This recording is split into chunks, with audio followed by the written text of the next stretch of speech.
Hello and welcome. My name is Vekar, and I'd like to thank you in advance for your time today. On the screen, you can see the key things that will be discussed in today's presentation. Over the next 15 minutes, I'm going to take you on a bit of a journey to hopefully help you better understand how the Lululemon brand is experienced by consumers and what managerial implications this has for the brand. To do this, I first need to talk you through the research process that was undertaken to inform today's findings. Understanding the research process is an important step in this presentation. It determines the type of data that is collected, including whether it has depth or breadth. Initially, the research began with a research question. What meaning do consumers assign to the Lululemon brand and its products? Qualitative research was undertaken to answer this question, as it allows deeper insights into the Lululemon consumer's mind by listening to what they say and do. Through rich data, we can understand what consumers' needs are and if we are or aren't meeting them.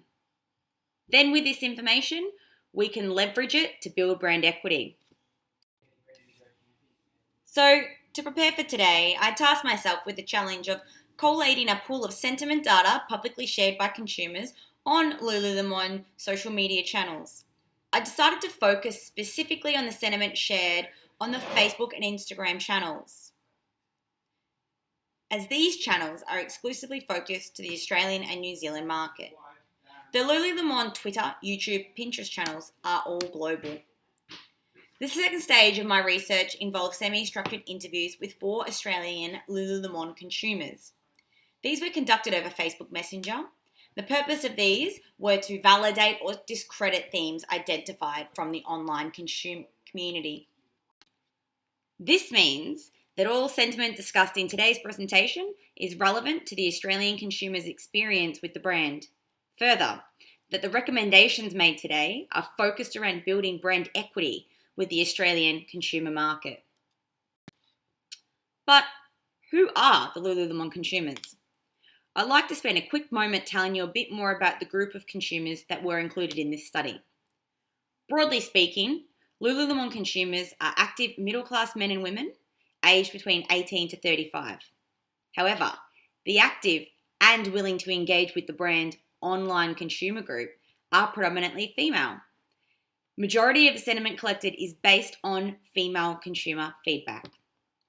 Also, majority of the commenting women were young. They were aged between 18 to 40 and are based in Australia. Ethics. Don't think I'd forgotten about ethics. In accordance with standard ethnographic research procedures and QUT policies, research ethics were embedded into the data collection process to ensure the data samples used today were viable. The ethics tools used included a recruitment statement, which was used to comment on posts that had sentiment data of interest for the project. This statement also linked through to the recruitment sheet, which provided a detailed, in-depth information and contact details of the research being conducted. This was hosted on Google Docs to ensure it was accessible to interested parties. A spreadsheet to hold data for the 1-week-long ethics opt-out clause was also identified in the statement, and that was held in a separate location privately. Once the ethical tools were ready, I began scoping out Facebook and Instagram channels for sentiment. In the interest of time, cost, and sentiment quantity, a non-probability convenience sampling method was used to shortlist sample of interest. Using this method meant I was able to select and assess relevant data quickly. However, with the bias and subjective nature of this sampling method, one could argue whether the sentiment is a true representation of the population. Throughout the data collection process, I was also very mindful of reducing confirmation bias by keeping an open mind about data that I went through to ensure I captured a wide scope of themes without my preconceived ideas interfering. This allowed me to assess the most important consumer sentiment at the end. With considerations of the ethics process previously mentioned, the data collection process was actually quite lengthy. Firstly, I scoped out the different channels with sentiment. Then I identified sentiment in posts using the non-probability convenience sampling method. I posted the recruitment statement to these posts, categorised the post sentiment into the pre-prepared spreadsheet by code, identified overarching themes of interest once the spreadsheet had ample data points, waited 1 week to ensure the users could opt their sentiment out as per the ethics process, then revisited the sentiment after that week to rule out any sentiment that was not able to be used. The final data was chosen based on relevancy, depth, and community interest. That is, sentiment that strongly aligned with the themes identified and that preferably were more descriptive than the others were included in the final data pool. In some instances, evidence of the bandwagon effect occurred, whereby consumers appeared to post similar content on the same post as others. Prioritization was also given to these posts too, as they demonstrated topics of interest for consumers. Interestingly, when I went back to collect the data, some of the recruitment statements and some of the sentiments initially flagged had vanished from the shortlisted posts. Consequently, this data was excluded from the findings today. 2 tools were used to analyse and interpret the data against the research question. The first tool was thematic analysis, which is formulated by identifying, observing, and recording patterns of meaning and themes within data. The first 3 steps you can see on the screen today were conducted during the data collection process as mentioned before, and the final 3 steps were conducted after. Through the rigorous nature of thematic analysis, I was able to analyse both the online and the interview data to capture the underlying meaning to better understand what consumers think and feel. This meant I was able to respond knowledgeably to the research question and present today's key findings to you, categorised by sentiment theme. The second tool used was a word cloud. This provided me with a quick analysis of the key terms used by consumers throughout the sentiment. It helped me categorise and assign their meaning into broader themes. This word cloud, for example, is a collation of all the sentiment collected from both the social media posts and the interviews. As you can see, there are some key words frequently used by Lululemon consumers to describe the brand and its products. The benefit of using this tool was that it confirmed the themes identified as important and also broadly reaffirmed mostly positive sentiment was associated with the Lululemon brand. Brand community is the foundation of Lululemon and is embedded deeply into their brand philosophy, their history, and their vision. They are focused on building a loyal consumer community, which they achieve through various inclusion strategies, such as those listed on the screen. This is also demonstrated in their attempt to engage in 2-way communication with their online community who interact with the brand and their products online. Earlier, I gave a quick summary on the typical online Lululemon consumer. They're Australian women aged between 18 to 40. But Lululemon consumers are more than demographic figures. They are people who have interests, likes, dislikes, personalities, and motives. Today's presentation is about understanding them on a personal level. First, I think it's important to understand what motivates them to share their thoughts about Lululemon online. Be it self-congruency with the brand, validation from friends and family, co-creation with the product, or because they feel like they're a part of a community. Whatever the motivation, Lululemon consumers are engaged and, for the most part, demonstrate brand love and loyalty through the sharing of positive sentiment online. The research identified the following 3 theme groups, which are built from theme categories of style, comfort, and inclusivity. However, before we delve deep into sentiment territory, I'd also like to touch on quality as a theme concept. Even though there was little indication of its significance from the online consumer sentiment, quality was clearly a very important factor for consumers when being interviewed. Quality is one of Lululemon's core values. It's a part of their brand promise, and it is clear that it is part of their perceived brand equity when it comes to consumers who see this as an expectation. The first recommendation today is that Lululemon continue to ensure their product remains the highest of quality to maintain their brand equity in this regard. Style was the most discussed theme throughout the online sentiment. 39 of the 51 preliminary data pool samples were founded on this theme. Style is also one of the main components of the athleisure industry trend, where consumers are seeking stylish athletic wear. Online, consumers assign the style meaning to the Lululemon brand through common descriptive words used, such as love, gorgeous, need, like, pretty, and cute.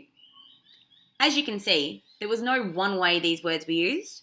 They were used in isolation, coupled with emojis, and form part of the broader statement sentences. This highlights the complexities of identifying and categorizing sentiment data. To the right of the screen, you can also see statements from the interviews. As you can see, the interview sentiment supports the importance of style for the Lululemon brand. However, while looking back on that online sentiment on the screen, I noticed consumers who use style descriptive words to assign the style meaning on the post most often also tagged a friend to draw that friend's attention to the product, post, or brand. And this brings me to key finding 1. Lululemon consumers like to experience the brand with their friends. To leverage this knowledge and to build brand equity, Lululemon could introduce more brand imagery and content focused on working and hanging out with friends to trigger consumers' emotions. This will ensure content is more focused on the community aspect, tapping into consumer motivations and industry trends. They could also introduce a 20% off promotion, where consumers are encouraged to buy 2 of the same products in one purchase and get 20% off each item. This will increase sales and encourage user-generated content from users who would be inclined to share photos of their matching outfits with their friends online. Finally, they could introduce a new hashtag through community leader groups and organic content to encourage community members to post a picture of them and their training buddy or friend in matching Lululemon outfits. Global trends indicate consumers are becoming increasingly comfortable to connect, collaborate, and share online. So this would be a sound solution. The second theme identified in the research was comfort, which also aligns with the athleisure, work-leisure industry trends and with Lululemon's brand promise. Industry trends indicate consumers are seeking comfort in their products, combined with style, durability, and work-leisure appropriateness. Basically, consumers are seeking comfortable clothes they can wear all day in all scenarios. This research indicates comfort is an implied, be it expected, attribute for the Lululemon consumers.